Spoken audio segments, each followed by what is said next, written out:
There are barely 3 weeks left till time runs out of the enactment of the proposed 2026 national budget into law.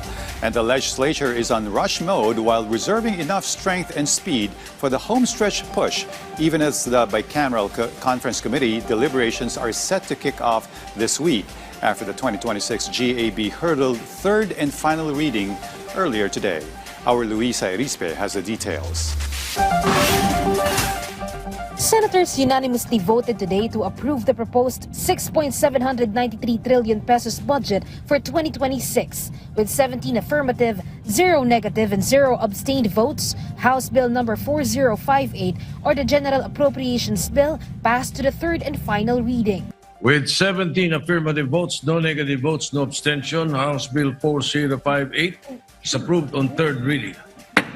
According to Senator Sherwin Gatchalian, chair of the Committee on Finance, the approved bill is not only transparent but with discipline and does not contain any form of corruption. We have worked together to create a budget that has been strengthened at every stage. Sa ating mahabang pagtatalakay, dalawang mahalagang layunin ang ating binabalikan.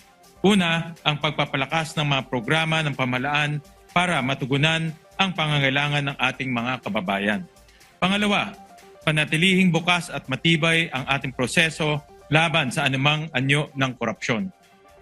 Through our collective work, the 2026 budget is now more transparent, more disciplined, and more accountable than before. One of the highlights of the proposed fund is the largest allocation for education, amounting to 1.37 trillion pesos. This is 91 billion pesos higher than the House version. This is for the construction of 24,000 classrooms, for feeding programs, and for additional funds for the state universities and colleges. Another large allocation went to health for hospital funding and for the implementation of the zero balance billing. And also, the funds for the rehabilitation of areas struck by calamities also increased. But though Senator Pia Cayetano voted in favor of the passage of the budget, she has reservations. According to her, earmarked funds for PhilHealth should still be discussed in the bicameral conference. There is a concerted effort, Mr. President, to disregard this law that we passed. There's a concerted effort to pretend that we truly care about the health of the Filipino people, and yet earmark fundings do not go to PhilHealth. So, Mr. President, I hope that my statements do not fall on deaf ears. There is still a chance. There is still the BICAM. Maliwanag naman sa usapan sa majority that ilalaban naman ang mga paniniwala natin. Now that the proposed budget is approved by the Senate, the bicameral conference has been scheduled this week. But Senator Erwin Tulfo, Vice Chair of the Committee on Finance, said there are some salons complaining about the live streaming of the BICAM, not from the Senate but from the lower house. Ang problema, may mga kumukontra.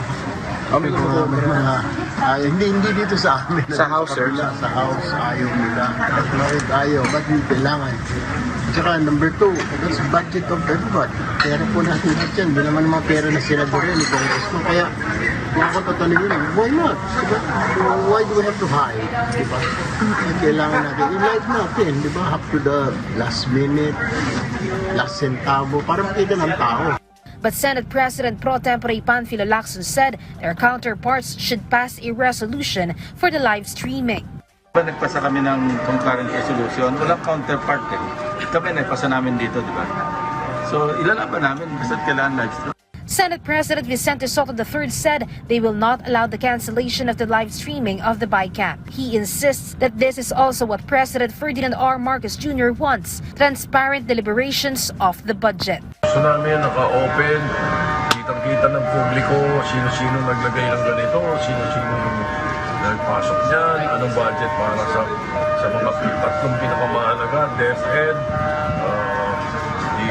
DOH. Meanwhile, House of Representatives Committee on Appropriations Chairperson Representative Mika Swansing clarified that the House is supportive of the open BICAM conference. At naging masaya po ako kasi last week po mismong si Presidente Bongbong Marcos na po yung nagsabi na ila-livestream po yung Bicameral Conference Committee. So again, the House is very much in support. I believe Speaker Boji D has also said the same.